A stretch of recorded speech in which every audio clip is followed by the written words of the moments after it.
Good morning. Good morning. Well, I'm so glad you're able to join us today for another episode of Doctors.us Live. How are Hey, you today? I'm great. How you doing yourself? I'm doing great. It's kind of gloomy here in Southern California, but it's a good day. Yeah, well, it looks like we are getting sunshine, but it's cold still. Well, again, everybody will say they'll throw things at me and go, it's not cold when it's in its mid to high 60s. I'm still aiming for about 75, and then I'll stop saying it's cold. Right. I mean, we get spoiled with the weather here in California, so a little bit colder, we can tolerate it. um, All right. Well, I'm Dr. Andrea Lee, and along with me is Dr. Stephanie Ardrey, your guide through the world of personal finance. Whether you're a seasoned investor or just starting out your financial journey, we are here to empower you with practical tips.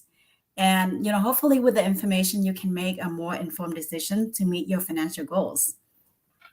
Absolutely. Well, today we have an amazing topic. To me, I think all of our topics are amazing. Maybe I'm a little biased, but families find themselves faced with risk. Life is filled with the possibility of risk. And oftentimes people are not prepared because they Right. sort of feel like they can plan for risk or accidents or emergencies. But unfortunately, many of these things are unforeseen. So I think our topic today will be really both informative and helpful for folks wanting to prepare, because there are some ways that you can actually prepare. Yes, I mean, it is an exciting topic, risk mitigation and family financial planning. At time we're so busy working hard and creating wealth, but we don't put much time into or thought into safeguarding or preserving your wealth that you created. So there are strategies that you can incorporate into financial planning to reduce the risk and also maximize your wealth potential. So, financial planning is an ongoing process. So, significant events such as getting married, buying a house, having kids, or getting very sick, or unfortunately, getting a divorce. All of these events can affect your financial goals and objectives. So, it's important that you review your plan and reassess on a regular basis to have all those priorities covered. Absolutely.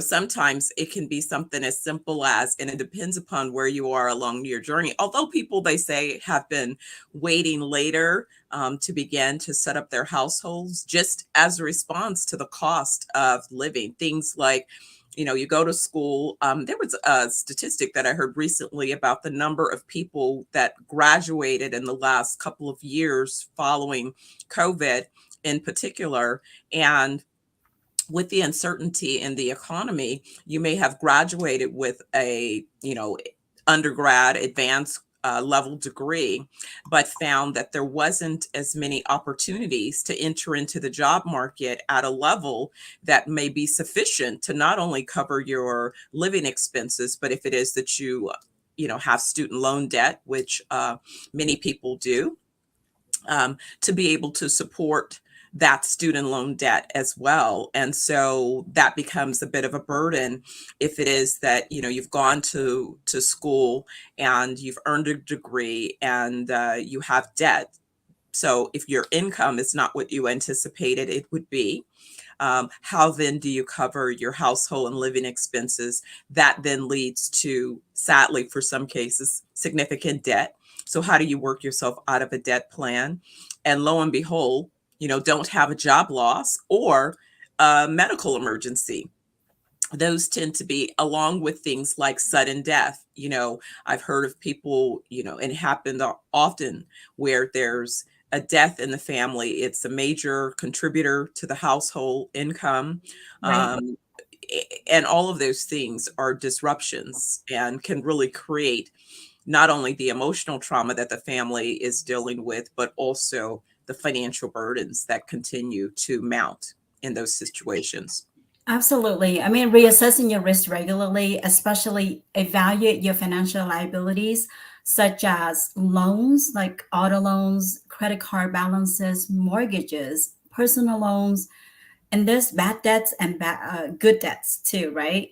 So those are the things that you want to reassess to align your financial objectives and goals, especially with the market fluctuation and first personal goals and life event changing can impact your financial objectives and goals.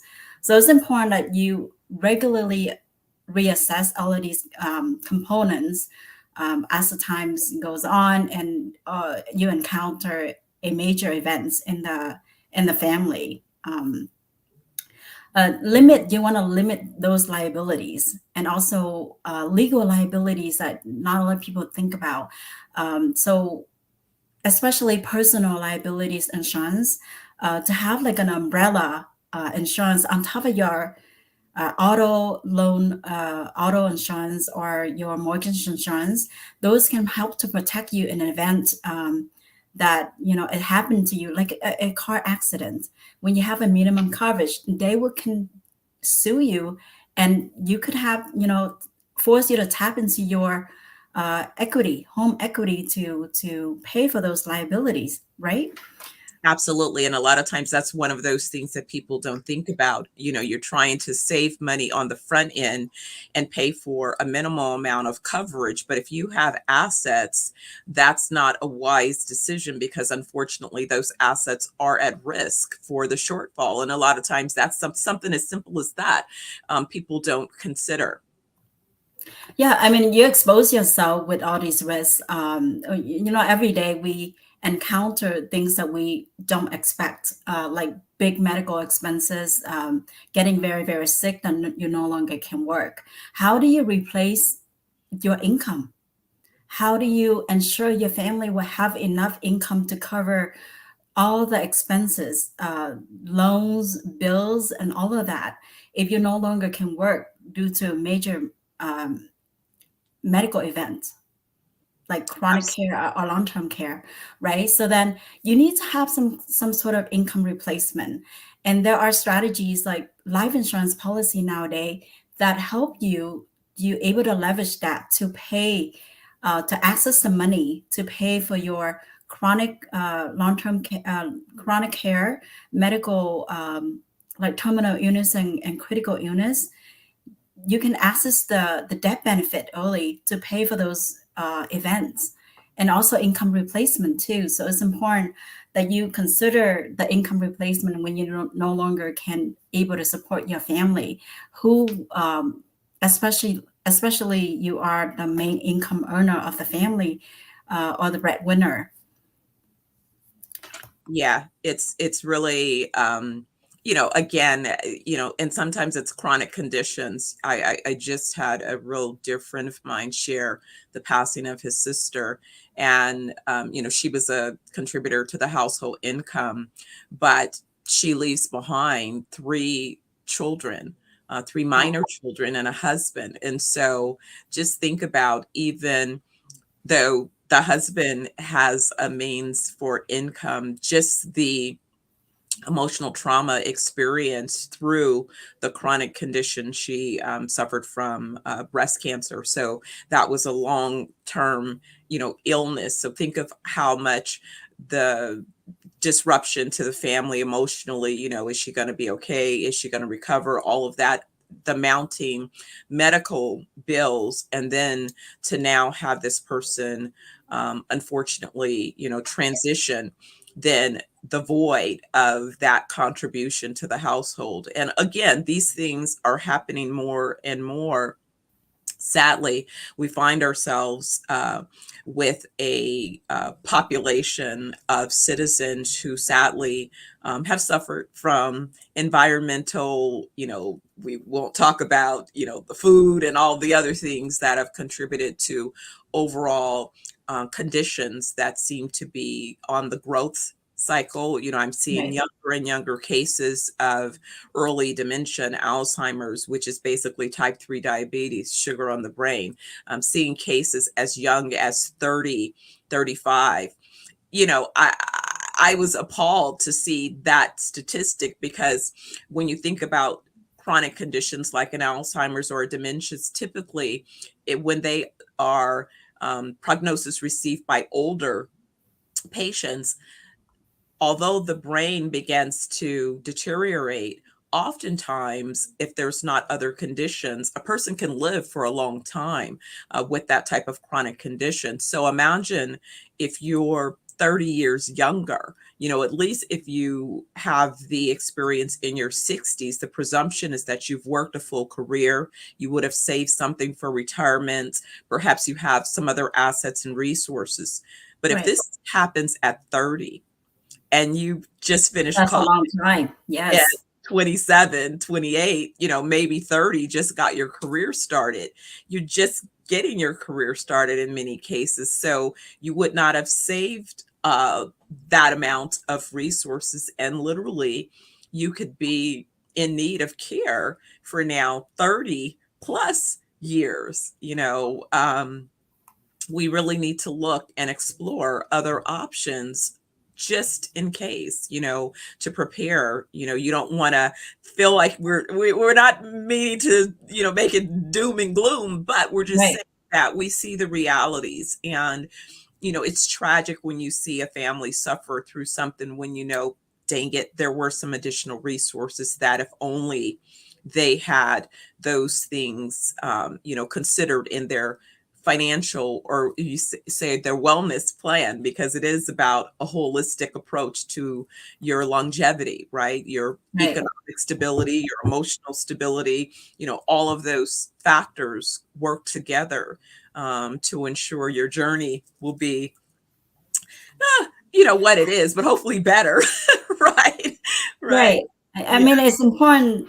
Yeah, like again, I mean, everything you said makes total sense how we plan our family in financial goals and objectives, because it's important to consider that you have enough savings for emergency funds for unexpected expenses, getting very sick, or you wanted to take a vacation that was not planned for. So you want to have enough money for those kind of events, and to have enough money in events of untimely death or getting very, very sick. Nowadays, a lot of insurance company are offering plan that you can access those living benefits, and they're very good. Chronic illness, terminal illness, critical illness, you can access the money to pay for, in an event that you didn't plan for. And also, how much insurance do you really need? I think it's a good rule in general is about 10 times of your income, your annual income. So let's say if you make 100,000, you want to plan for at least $1 million in your insurance to adequately cover for your needs. And also, if you have children, you want to add 100,000 for each child. So two children, that's 200,000 to cover for educational expenses. A little bit extra to have everything covered in case if something happened. You have a safety net to provide for your family. Yeah, and it would seem it would be important to factor in inflation as well, right? So you want to think about Absolutely. not Yes. only the value of those dollars today, but what will the value of those dollars be, 10, 20, 30 years in the future. And that's why it's important to evaluate. You don't just sort of do it once and you're done. If you Right. have policies or plans in place, you need to evaluate those plans and see if there are adjustments that should be made. Are there increases that are necessary because of the inflation and what those dollars actually become in a future? Were those plans set up where they are tax favored or they're tax disadvantaged? Is there going to be a tax consequence when you access those resources? Those are the kinds of things that you want to keep in mind, which is why it's so important to be aware of. It's the same thing that I keep saying with this holistic approach to your well-being. You want to check in on a regular basis, just like if you have a vehicle, that vehicle requires maintenance. If you just drive it, put gas in it, if you never check the oil, if you never check the tires, if you never check to see if there's maintenance concerns within the vehicle, chances are that is not going to last as long as it could, because you're going to be missing elements to ensure its longevity. You will have missed sort of course correction opportunities. And it should be the same thing about your well-being, your strategies for ensuring that your family and you are taking care of your household, your immediate family. What type of legacy are you planning to leave? Yeah. So all of these things are things that you should factor in and keep up to date. Right. I mean, I've seen in a situation when people think they have adequate insurance, but in reality, they're not. A lot of people are underinsured, are not having enough insurance to cover when something happened in the family. I've seen families that having just term policy term policy insurance. Term is good when you have nothing. That helps you to cover, especially it's good for 10, 20, or 30 years. But on average, term insurance is expired by the time you really need it. So it's important that you want to set up a permanent life insurance that helps to protect you for the full life. And you want to have the benefits of like the living benefits, the supplemental income for retirement, access that money tax free. And also the death benefit is going to be tax free when something happened to you or you passed on and leave that money behind. So the tax consequences is very important. And also when you mentioned about inflation, a lot of people think they set up a plan 10, 15 years ago. That plan may not be sufficient enough for today because of inflation. On average inflation, we account by 2.5%, 3%. But in reality, it's more than that, right? I mean, we feel like when you go out to a restaurant right now, whatever you pay right now is almost double compared to before the pandemic, isn't it?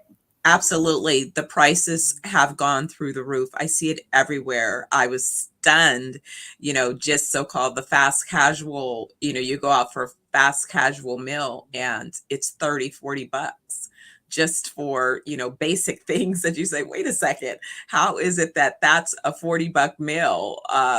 When, at best, it was 15, maybe 20 bucks, Right. but you see the increase in cost. And just to pick up on something that you were mentioning about the importance of transitioning from term to permanent, because in some of these cases, you still need to health qualify. You want to consider the transition to your permanent policy while you are in your best health possible, because that is going to contribute to the cost of the policy, as it relates to the policy that's based upon your life. And so, again, I know I've mentioned this in prior segments, the importance of not only you health qualifying as early as you can, but also for your children as well, while they are healthy and in their, best condition is the best time to qualify for permanent type policies, so that the insurance portion of the policy is at a lower rate. Right. And remember, for insurance, you cannot get it when you need it. Right. Isn't that You true? have to plan in advance. And I've seen a lot of people would say, "Oh, I would buy insurance, and term is all I need because my children probably need that money if I'm was something to happen to me. But by the time I'm retired, I don't really need that insurance anymore because my house is paid off. I don't have that much liabilities. I have retirement accounts. I have money saved up. I have Social Security. I don't need insurance anymore." But in reality, when the time that you retire at a 60, 65 or older, you may not have those liabilities, but the medical expenses can be astronomical. And that could wipe out your entire saving and just get hit with one major medical condition. Absolutely. Right. The medical expenses seem to be, when we look back and say, what are some of the things that contribute to a house sort of crumbling? Oftentimes, it's a tragic, chronic, sudden medical condition that disrupts the stability of, a family's earnings and economic stability, and that then condition now is an existing condition, which then in some cases makes it difficult or impossible. Well, I guess I wouldn't say impossible, but sometimes the cost of a premium when you have a pre-existing condition It can be much higher. can be Yeah. much higher. It's substantial. Yeah. And the long-term care portion too, because when you get older, when you have a medical conditions and you need long-term care help, well, the cost can be varies based on the location, of factor of location or type of cares or individual needs. So let's say if you need assisted living, that could be anywhere, could be $4,000 or $5,000 a month easily. And for nursing home care, 7,000-9,000 a month. Are you kidding me? I was doing a pro forma for our special memory care approach. We were looking to launch a facility in California and using our overall holistic care, especially for those with early sudden dementia stuff. We have, a protocol that we think would be really impactful. And really the cost was $15,000 a month per bed. Right. And there's like a year waiting list. Right. So, and many of these facilities, there's very few, but again, 15,000 a month a bed. So they say it ranging anywhere from 9 to 15,000 per month. Yeah. And your life insurance policy, it has a chronic long-term care, chronic care that help to provide that. So that this is similar to the long-term care that help to take care of that portion if should you need some help at home when you no longer can feed yourself, bathe yourself, transferring, going somewhere that you need someone to help you, you can access that money. Of course, you have to be qualified to access the money, but it's there to help you in case of an event like that. Absolutely. Absolutely. So, each week when we come together, we have these conversations and we're sharing information not only from our personal journeys and experiences, but we often are out here. I'm dealing with entrepreneurs and business owners every day. And it's such a challenge, especially when you're creating what you hope to be sustainable income, preparing for succession plans. We spend a lot of times, I say people spend more time planning their personal, birthday parties or family events. Then they invest oftentimes in planning their family life Right. plan, a family business plan. How do we plan to make sure that our family is strong and secure? What are the proper ways if there are assets that need to be transferred between generations? How do we do these things? And trust me, in advance planning is always better than under duress following some type of tragedy. Because oftentimes, again, you have emotions and other factors that are weighing in. And you also have a lack of sometimes understanding. People need to come together and clarify what they understand about this process of planning. Oftentimes, family members lack, not only family members, but, the public in general, the vocabulary to, so many terms. I hear people talk about things and they're so misused. It's like, no, that does not mean that. It's like, Right. First of all, in every sector, there is a particular vocabulary. And oftentimes, if it's not your area of profession, you would not necessarily have the vocabulary. Right. It's not expected that you would, but you do need to identify a group of trusted professionals, your bench, who's able to, weigh in and recognize, again, in the case of things like memory care, as a person faces those types of conditions, the memory is playing tricks. So sometimes, a person is saying one thing and meaning another thing, but if you're not aware of what memory care or memory deterioration looks like, it can be a shocking experience. I know in my own personal family, it was very difficult to understand as someone began to lose their mind, because they had part of it over here that seemed to be accurate, but then the short-term memory was completely, off base. So all of those things factor in to the importance of making these plans as early as you can and updating them. Exactly. And also, talk to a professional that can help you with these process, because a lot of time we don't know what we don't know. And you may not asking the right question to benefit you. So, let's transition to the estate planning part.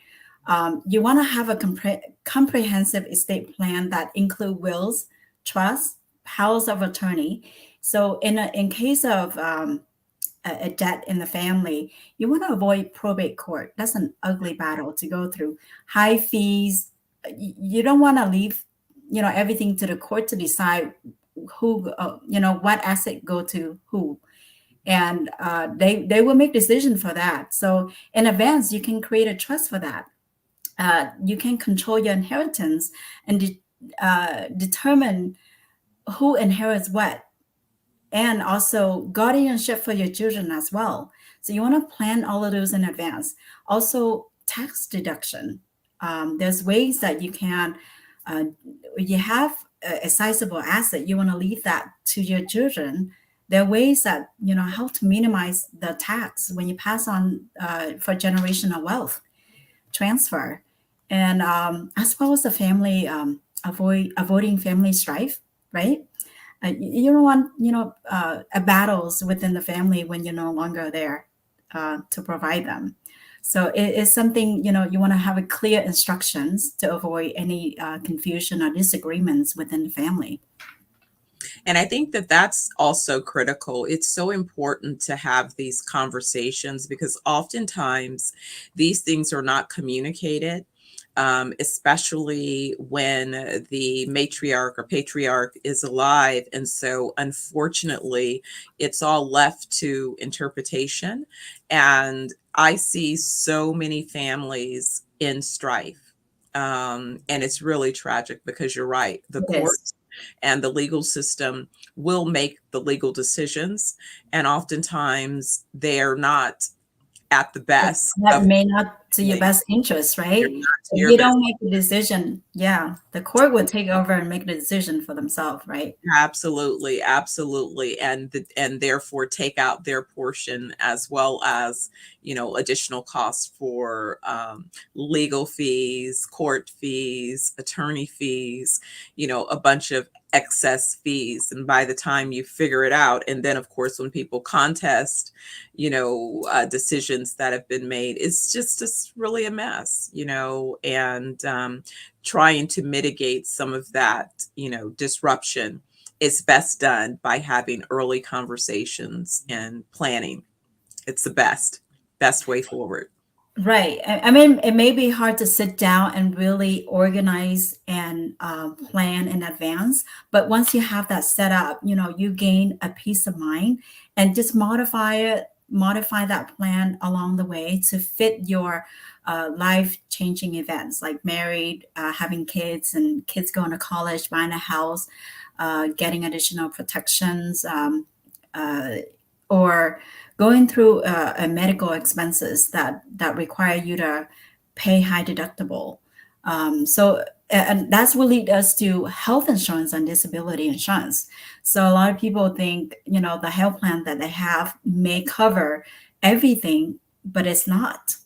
Um, you have deductibles that you have to meet, and it may cover the hospital portion or the pharmacy portion, but when you hit long-term care or chronic long-term care, your health insurance does not cover that. And Um, that's oftentimes where people have, unfortunately, a shocking wake-up call, is that the healthcare does not cover the long-term care or some of those additional right. services that you need. And so, their plan was that they were covered, but unfortunately they realized that no, this coverage ends at this point. Now, what do you have next to take over? And oftentimes there's no next. Right. Another plan that I have seen a lot of people now are start doing more is health saving account, the HSA, health saving account. What's the difference between 401k and the HSA account? Now, for this year, 2024, for individuals, you can contribute up to 1,000, I'm sorry, $4,150 to their HSA accounts. And for family, you can contribute up to 8,300 pre-tax dollar into your account. And you can use that for medical expenses or paying for prescriptions, or dentist costs or optometry costs for qualified expenses, of course. But when you invest, they do give you the option to invest that money and gaining interest over the years. So if you contribute into a plan HSA and it grows until age 65, you can, after age 65, you can access that money as a retirement income as well, Oh, instead that's of excellent. just for medical qualified expenses.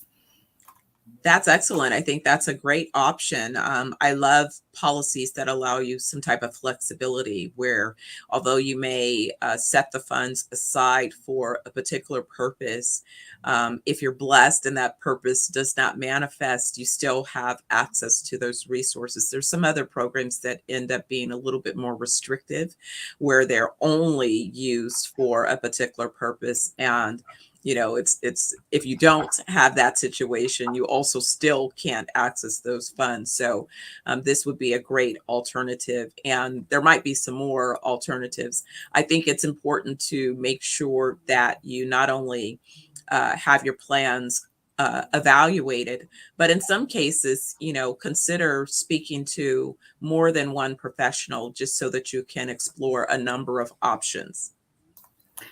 Right. It's especially the 401k plan. A lot of people just think 401k plan is the best plan out there because that's all they know. That's all I knew back then. I thought 401k was the best plan. I maxed out my 401k because I didn't know any other plan beside the stocks and bonds. So it's important that you diversify out your portfolio: stock, bonds, 401k, retirement income.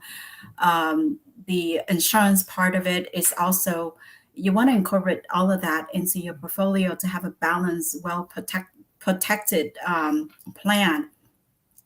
And another thing is you wanted to have a plan that you can access that money tax free down the road, so you don't have to pay tax.